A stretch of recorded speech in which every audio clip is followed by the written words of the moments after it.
Joanne Defay just earned hers over Carissa Moore, a 5-time world champ, finishing runner-up once again this season. She's had now a few of those.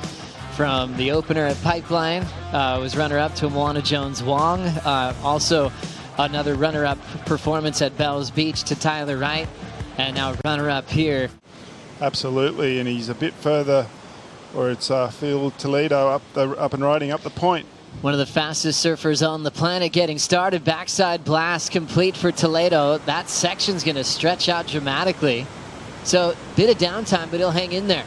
Toledo now launching, and uncharacteristic slip up on the backside rotation.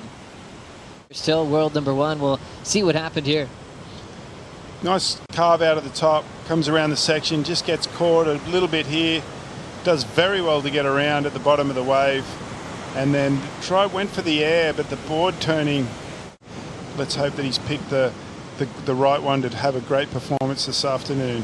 Getting things started, the man from Western Australia, Jack Robinson, big snap to slide. So both surfers starting with the fall in the final. And Toledo will now have priority. It felt like he just let it slip away with wave selection, and Ethan obviously earned that win.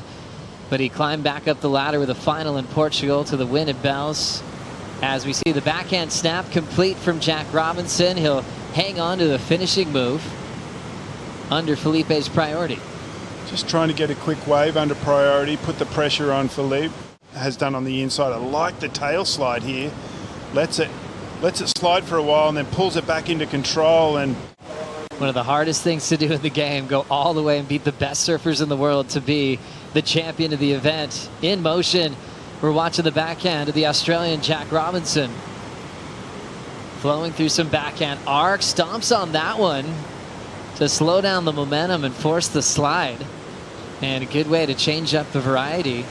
Absolute drainers. We'll catch up with Wands in a moment because it looks like it's time for some shredding. Jack Robinson pulls in for a moment, didn't quite pull into the tube there, and he has to step off. Love that style with that backhand tube stance. Back to turns for Filipe. Plenty open face to work with. Crushes it there. 2 big hooks. There's the third, and quickly reacting to shut it down. Recovering on his heels. He will stay on his feet. And I love when he starts getting animated. Perfect out of the lip. Another nice turn, slashing, putting some variety into these backhand turns. A little late on that one, and I thought he might have come down incomplete. Jack with priority, trying to better a 5.33, and Toledo trying to look for a 4-point ride. And now setting things up, swinging back into the pocket. Toledo going straight up vertically. Hard off the bottom, nice snap to slide. He controls it, and the section's going to shut it down. Only needing a 4. I'm expecting a lead change.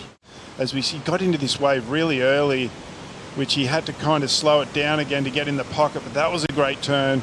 Took his time here. I like that he didn't rush it and didn't try and climb the foam there. He just was happy, okay, I got 2 good turns done. Got into this wave really early, slashed back to get himself in the pocket. This turn was awesome out of the lip.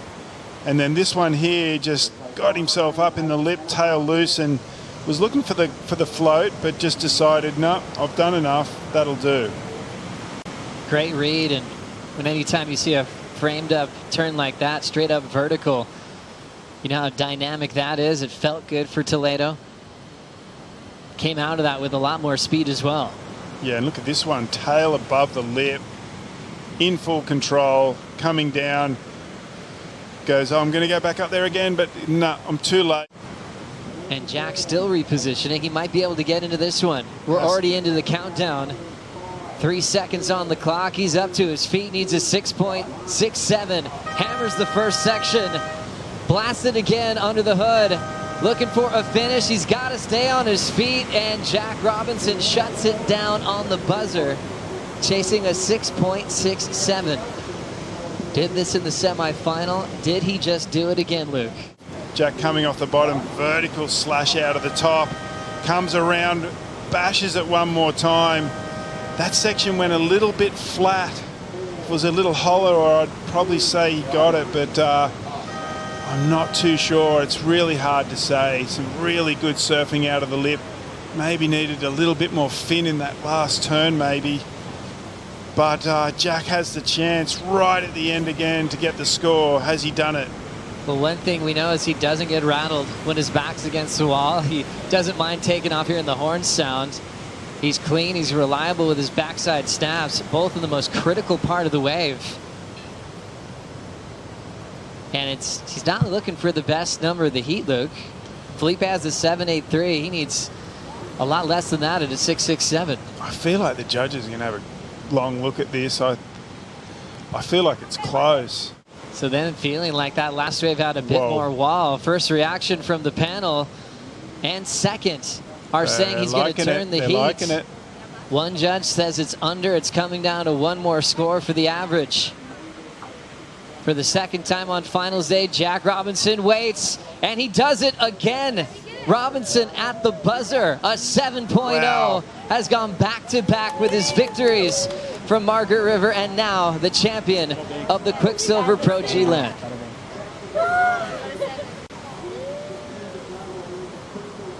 Filipe Toledo to congratulate Jack Robinson on the effort. And for the first time, Robinson's letting it all sink in after 25 years. Luke Egan, proud to pass the Tiger to Jack Robinson.